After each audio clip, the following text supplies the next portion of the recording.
Faham. Okey. Berapa tahun dekat Melaka diploma? Diploma saya 2 tahun.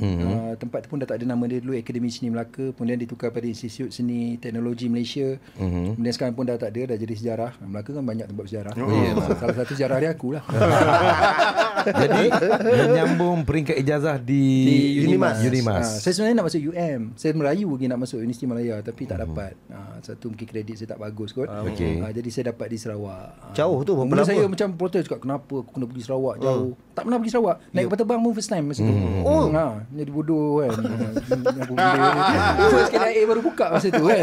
Dah lah besar gedabak kan. Tak pernah naik flight lagi masa tu kan. Jadi bila pergi seorang-seorang kat sana cakap macam apa aku nak buat ni, rasa macam terbuang. Masa tu Kota Samarahan tak macam sekarang punya Kota Samarahan. Saya bayangkan Kota Samarahan masa dulu tu yang sekarang ni. Ada bandar, ada pekan, dia pukul 5 dah mati, tak ada apa dah. Ya, dia memang kampung je dulu. Tapi sekarang dia cepat membangun lah. Sampai daripada saya rasa terbuang dekat sana sampai saya jatuh cinta dengan Samarahan. Jadi kalau tempat yang saya rasa orang kata kat mana tempat tenang kalau nak relax, saya boleh katakan Kota Samarahan. Tempat yang saya suka. Berapa tahun bang sana bang? Sana 3 tahun. 3 tahun. 3 tahun. Settle. Uish, sukalah. Dahsyat.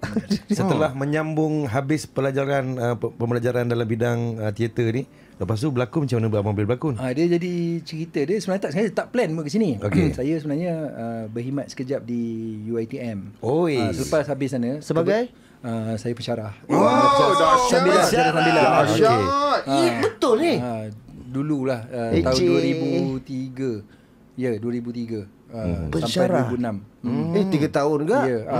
Kebetulan masa tu saya grad pensyarah saya masa tu Hamzah Tahir. Adik pada Rusmina Tahir lah yang banyak saya buat teater dengan dia.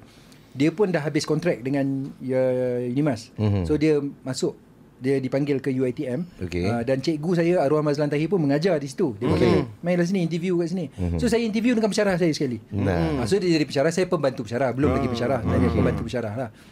Lebih pada handle tutor kelas lah. Tutor kelas, banyak kelas akting.